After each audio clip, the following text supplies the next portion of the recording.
बिहार सरकार के मंत्री और जेडीयू के नेता अशोक चौधरी के भूमिहार समाज को लेकर दिए एक बयान पर पार्टी के भीतर और बाहर घमासान मचा हुआ है। जहानाबाद में मंत्री अशोक चौधरी ने कहा कि नीतीश कुमार ने भूमिहारों के गांव में सड़क बनाई, लेकिन जब अति पिछड़ा को टिकट दिया गया तो भूमिहार ने हाथ खड़े कर दिए कि हम साथ नहीं देंगे। अशोक चौधरी ने गुरुवार को जहानाबाद में जेडीयू क्षेत्रीय कार्यालय के उद्घाटन में वो पहुंचे थे। इस दौरान उन्होंने कहा कि हम भी विदेश से नहीं हैं, जहानाबाद विधानसभा क्षेत्र से ही है। भूमिहार समाज से अगर उम्मीदवार होगा तब आप कहिएगा कि बढ़िया है मेरा उम्मीदवार। 3-4 बार आपके दरवाजे पर जाएगा तब कहिएगा मेरा उम्मीदवार नहीं है। राजनीति करनी है तो उसूल के साथ राजनीति कीजिए। बिहार में चुनावी हवा चलने लगी है। मंत्री और नेता अलग अलग मंच से अपनी अपनी पार्टी के प्रचार भी कर रहे हैं, लेकिन कुछ नेता तो वोटरों पर ही अपनी नाराजगी जता रहे हैं। जहानाबाद में मंत्री अशोक चौधरी ने भूमिहारों पर जमकर हमला बोला। मंत्री जी ने भूमिहार नेताओं को विधानसभा में टिकट न मिलने की धमकी भी दे दी है। हम भूमिहारों को भी अच्छी तरह से जानते हैं। अब मेरा तो बेटी का ब्याह है भूमिहार से हुआ है और बढ़िया से जानते हैं। इसीलिए राजनीति जब करना है, राजनीति अपने जगह पर है, व्यक्तिगत रिश्ते अपने जगह पर है, नेता अपने जगह पर है। दरअसल जहानाबाद लोकसभा सीट पर भूमिहारों का वोट बैंक ज्यादा है। 2019 के लोकसभा चुनाव में भूमिहार उम्मीदवार को टिकट नहीं दिया गया था, जिसको लेकर भूमिहारों में नाराजगी थी। 2024 के लोकसभा चुनाव में भी ये उम्मीद टूट गई, जब अति पिछड़ा जाति से आने वाले चंदेश्वर चंद्रवंशी को ही फिर से टिकट दे दिया गया। ऐसे में भूमिहार समाज और स्थानीय भूमिहार नेताओं ने चुनाव में साथ नहीं दिया, जिस वजह से जेडीयू उम्मीदवार की हार हो गई और आरजेडी उम्मीदवार चुनाव जीत गए। जहानाबाद में भूमिहारों को लेकर मंत्री अशोक चौधरी के बयान के बाद बिहार की सियासत में उबाल आ गया है। एनडीए में ही इस मुद्दे पर विवाद दिखाई दे रहा है, लेकिन बवाल मचने के बाद अशोक चौधरी सफाई की मुद्रा में आ गए।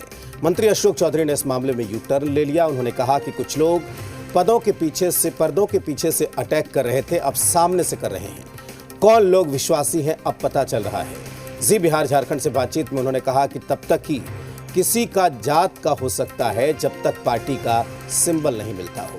मंत्री अशोक चौधरी ने कहा कि पार्टी ने जब फैसला कर लिया है तो उम्मीदवार किसी जाति का नहीं, तीर छाप का होता है। उन्होंने कहा कि हमने भूमिहार में अपनी बेटी की शादी की है तो हम बेवकूफ़ हैं कि भूमिहार को गाली देंगे। वहीं पूर्व सांसद जगदीश शर्मा के बयान पर उन्होंने कहा कि वे बड़े नेता हैं, हम हाथ जोड़ते हैं।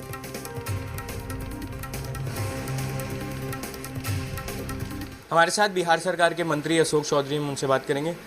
सर, आपने जहानाबाद में कुछ बयान दिया, वो काफ़ी ज़्यादा वायरल हो रहा है। आपके ही पार्टी के नेता अब उसका विरोध भी कर रहे हैं। अच्छा है, कुछ लोग कम से कम पर्दा के पीछे से अटैक कर रहे थे, अब पर्दा के सामने से अटैक कर रहे हैं। कम से कम समझ में आ रहा है ना कौन पक्ष में है कौन विरोध में है। हमने क्या बयान दिया? हमने बयान दिया कि व्यक्ति तभी तक किसी जात का हो सकता है जब तक उसको पार्टी का सिंबल नहीं हुआ। जब नेता ने, हम तो इनके विरोधी थे, चंद्रवंशी जी के, इनके टिकट के हम विरोधी थे। हमने चंद्रवंशी जी को बुला के कहा था कि आप हार जाइएगा, चुनाव मत लड़िए, और बहुत ज़्यादा है तो आप अपने बेटा को लड़ाइए। पूछ लीजिए चंद्रवंशी जी से, बयान दे रहे हैं, नहीं तो छोड़ दीजिए, आप असेंबली लड़िएगा। लेकिन जब पार्टी ने निर्णय कर लिया तो वो किसी जाति का और किसी बिरादरी का थोड़ी होता है, वो फिर तीर छाप है। जाति खत्म। हम संगठन के आदमी हैं, एनएसयूआई से हमने राजनीति किया है। 32 साल की उम्र में सरकार में मंत्री बन गए थे, अब 55 साल है, 6 बार ओथ लिए हैं। हम बेवकूफ़ हैं? हमको कह रहे हैं भूमिहार विरोधी। बरबीघा में 65,000 भूमिहार है, जनरल सीट लड़ने का है किसी को औकात? हम जाके लड़के आए हैं, तो वो हमको वोट दिया था, क्या था? पासी का वोट है वहाँ क्या? हम बाप बेटा भूमिहार का सेवा कर रहे हैं 75 साल से, तो हम भूमिहार नहीं हैं। हम बेटी का ब्याह कर दिए तो हम भूमिहार का शुभचिंतक नहीं हो सकते हैं? जो भूमिहार ने पैदा लिया हुआ है भूमिहार का शुभचिंतक, ये तो बड़ा गजब बात है। कहा जा रहा है कि आप अपने दामाद को घोसी विधानसभा तो मेरा दामाद पुतिन के बाद और हैरिस क्या नाम है उनके बाद वही ना है कि वो रसिया का प्रेसिडेंट का चुनाव लड़ेगा, अमेरिका का भी प्रेसिडेंट का चुनाव लड़ेगा। जहां हम जाते हैं तो कह देते हैं इनका दामाद लड़ना चाहता है। क्या के लिए मेरा दामाद लड़ेगा? लॉ फर्म खोला है, लॉ फर्म का उद्घाटन किया, वो अपना बेचारा लॉ का प्रैक्टिस कर रहा है। उसको क्या मतलब? बरबीघा जाते तो कहता है बरबीघा लड़ना चाहते हैं, जहानाबाद जाते तो कहते घोसी लड़ना चाहते हैं, हम समस्तीपुर जाते हैं तो कहता है कि यहाँ समस्तीपुर से लड़ना चाहते हैं। ये तो मेरा विरोधी का काम है। आखिरी सवाल रहेगा सर, जगदीश शर्मा कह रहे हैं कि उनको भारी नेता है, बहुत बड़े नेता हैं, हम उनका हाथ जोड़ते हैं।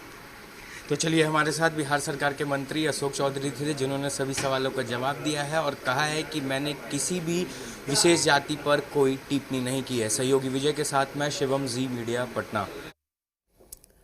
बिहार सरकार के मंत्री अशोक चौधरी के बयान का जहानाबाद के पूर्व सांसद जगदीश शर्मा ने विरोध किया। उन्होंने कहा कि अशोक चौधरी के भूमिहार जाति को लेकर दिए गए बयान से जेडीयू को नुकसान होगा। इसके साथ ही उन्होंने इस साल हुए लोकसभा चुनाव में मुख्यमंत्री नीतीश कुमार पर वादाखिलाफी की भी बात की। जगदीश शर्मा ने कहा कि उनके बेटे राहुल शर्मा को जहानाबाद से टिकट देने का वादा करके भी टिकट नहीं दिया गया। जगदीश शर्मा ने यह भी कहा कि भूमिहार जाति के उम्मीदवार को टिकट नहीं देने से जेडीयू जहानाबाद सीट हारेगी।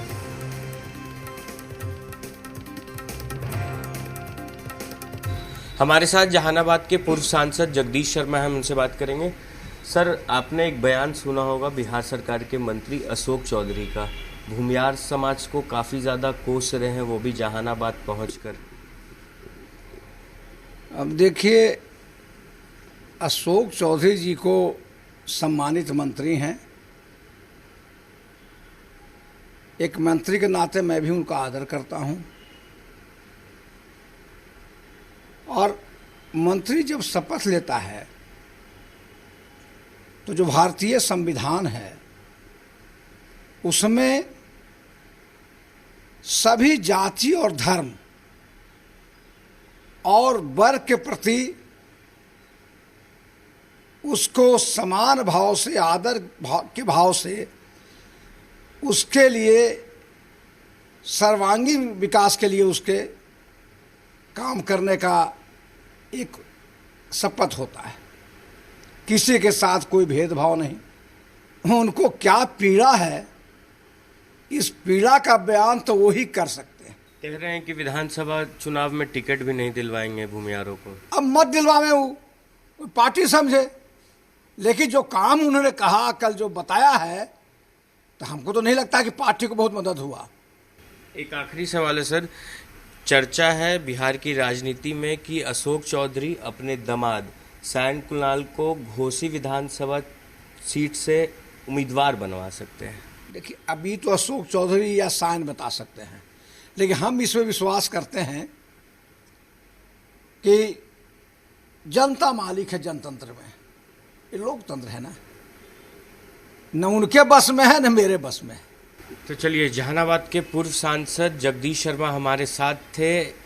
बिहार सरकार के मंत्री अशोक चौधरी के भूमिहार समाज पर दिए गए बयान का विरोध अब उनके ही दल के नेता कर रहे हैं। अब देखने वाली बात होगी कि क्या अशोक चौधरी पर बिहार के मुख्यमंत्री नीतीश कुमार कुछ एक्शन लेते हैं या नहीं। सहयोगी विजय के साथ मैं शिवम, जी मीडिया, पटना। जेडीयू के मुख्य प्रवक्ता नीरज कुमार ने इस पर अपने आप को अलग करते हुए कहा कि मंत्री अपने अधिकार क्षेत्र का उल्लंघन कर रहे हैं। दलीय अनुशासन बनाए रखने का अधिकार पार्टी के प्रदेश अध्यक्ष का होता है, न ही मंत्री परिषद को। और कटिहार लोकसभा चुनाव के प्रभारी थे, तो वहां चुनाव में हार क्यों हुई, उसका गुनहगार कौन है और आपने कितने दिन वहां समय दिया, वो तो हमारा अति पिछड़ा उम्मीदवार था। इस तरह की बातें नीरज कुमार ने यहां पर कही हैं।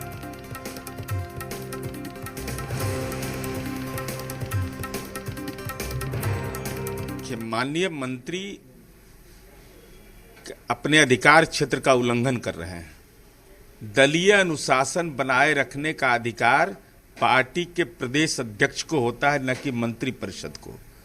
और कटिहार के लोकसभा उपचुनाव के प्रभारी थे माननीय मंत्री जी, तो वहां चुनाव में हार क्यों हो गई, उसके गुनाहगार कौन है और आपने कितने दिन वहां समय दिया। वहां अति पिछड़ा मेरा उम्मीदवार था दुलाल चंद गोस्वामी, वह सीट बहुत कम वोट से हम हार गए। अरे, परिस्थिति के अनुसार कोई समाज का कोई तबका वोट देता है या नहीं देता है, यह परिस्थिति पर निर्भर करता है। लेकिन इसका मतलब मन के अंदर माननीय नीतीश कुमार जी ने कभी सामाजिक और राजनीतिक घृणा नहीं रखा है। वहीं इस पर कुछ और सियासी प्रतिक्रियाएं सामने आई है, आइए आपको सुनाते हैं। देखिए, संवैधानिक पद पर बैठे हुए कोई भी माननीय मंत्री किसी भी जाति, बिरादरी, धर्म के लोगों की भावनाओं को आहत नहीं कर सकता। लेकिन ये जेडीयू के अंदर ही सिर्फ फुटबॉल है। अब जेडीयू का जो असली चाल चरित्र चेहरा है ये है। अब जेडीयू के लोगों को जवाब देना चाहिए। ये तो हम लोग बराबर कह रहे हैं।